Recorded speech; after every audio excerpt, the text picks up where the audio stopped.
Teofimo Lopez and Devin Haney go at it on social media, calling each other out, and they're trying to instigate this big mega fight. I think, they're plotting a little bit. Devin Haney's set to return in March of 2025, so to start the new year right, we're going to get him back, real soon in a few months. So, him and Teofimo Lopez is probably going to fight Subriel Matias. At least that's what I'm hearing through the grapevine. So these guys both had these fights at the early 2025 stage, and then after that they could fight each other, especially if Devin Haney doesn't plan on fighting that Ryan Garcia rematch anytime soon. I think a big name right there with him. And not that there's certain names circulating about who Devin's going to face in his return fight in March. People are saying, on BLK Prime, he's going to fight Adrian Broner, he's going to fight Richardson Hitchens, and those are both good fights, solid get-back fights. I expect him to win either of those fights.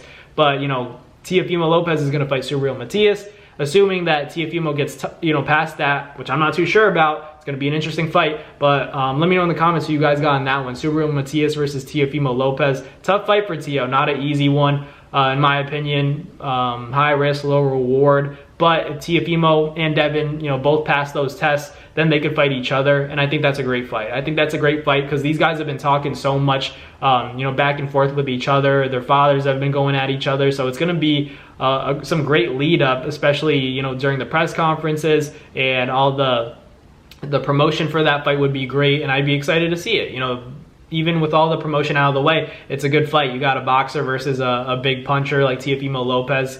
Teo looks good when he's boxing, but sometimes, a guy like Devin Haney can bring out the worst in you and just put on a clinic. So if Teo's able to land a big shot on Devin Haney and hurt him, get the respect of him, and Devin, has to stray away from his game plan originally, as planned, that could cause a lot of problems because Devin, we saw the Ryan Garcia fight, and we know that, Devin can get hurt, not only in that fight, but in the Linares fight as well. So Teofimo could definitely hurt Devin, and I think maybe Devin could hurt Teo as well. It's all about, what that weight, that weight class for the fight would be. So like if they fight at 47, I think both guys are going to come in healthy, and I don't think Devin can really make 140 anymore. So I would expect that fight between Teofimo Lopez to make him and Devin Haney go to 47. They fight at welterweight for their debuts at 47. Especially I don't think Devin can make 40 right now. I saw him at the Ryan Garcia weigh-in, and I was like, dude,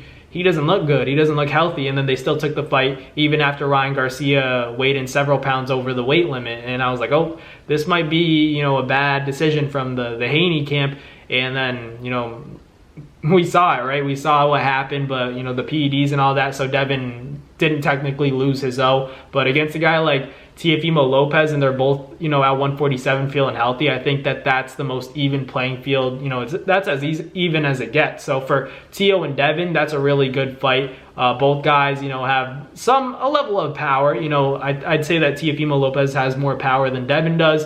Devin's probably the more slick and better boxer, but when Teo gets into that showboating mode, when he gets comfortable in the ring, he can be a really good boxer as well. So it'd be, a battle of the boxers, but maybe Teo's power makes the difference, or, Devin's superiority within the boxing IQ department exposes Teofimo Lopez. But it'd be interesting to see, especially with Teo now working with Eddie Reynoso in the Canelo camp. So he's going to learn some stuff, and maybe Canelo's going to give Teofimo Lopez some tips on how to beat a guy like Devin Haney. And, with all the experience and knowledge that Canelo has, that can't hurt Teo, So Teo's got all the assets, he's got all the tools, he's got his father who's going to be promoting him, giving him all the confidence in the world, willing him to, victory almost, because he really does believe in his son. He believes his son's the best in the world, like Bill Haney does for Devin. So it's going to be a clash of, fathers, and, the clash of sons, ultimately, at the end of the day, deciding who's that guy between Devin Haney and Teofimo Lopez. I gotta pick Devin just by a little bit, but it's another 50-50 fight for me because, it's all about, how Devin looks when he comes back, how Teo looks